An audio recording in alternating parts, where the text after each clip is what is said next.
But Miller knew. He'd been there, had seen combat, had faced the darkness he was warning me about. And he was trying to give me something that would help me survive, not just physically, but spiritually, emotionally, morally. This man who had screamed at me for 13 weeks, who had pushed me harder than I'd ever been pushed, who had given me a Bible and changed something fundamental in how I saw the world. I didn't know it then, but that conversation would stay with me through everything that came after, through Iraq and Afghanistan, through the kills and the losses, through the slow erosion of innocence that combat brings. Miller had planted a seed that day, a seed that would eventually grow into my calling as a chaplain. He'd shown me that strength and faith weren't mutually exclusive, that you could be both a warrior and a believer, that the hardest battles weren't always the physical ones. Lying in my bunk in Iran 15 years later, I thought about Staff Sergeant Miller and that worn Bible.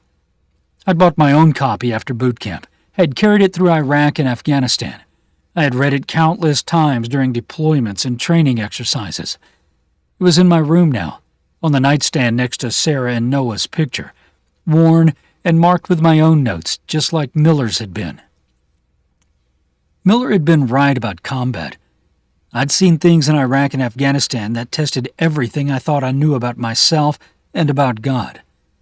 I'd killed people, watched friends die, made decisions that haunted me years later.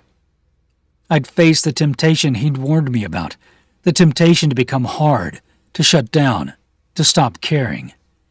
And there had been times when I'd given in to that temptation, times when I'd let the darkness win.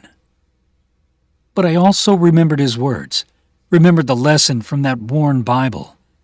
God is present in the darkness, not controlling everything, not making it easy, but present. That presence has been my lifeline through the worst moments, the thing that kept me from losing myself completely.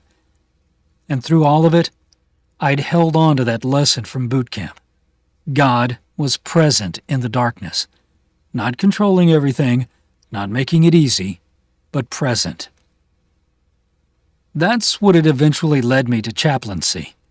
After years of carrying a rifle, after making sergeant, and leading Marines in combat, I'd realized that killing wore on the soul in ways that never fully healed. Each life I'd taken had left a mark, had added weight to a burden that eventually became too heavy to carry. I'd seen what happened to Marines who tried to suppress that weight, who tried to pretend it didn't affect them. They became hollow, broken, dangerous to themselves and others.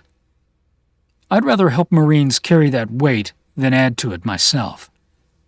I'd rather be present in their darkness, the way Miller had been present in mine, the way God was there even when we couldn't feel it.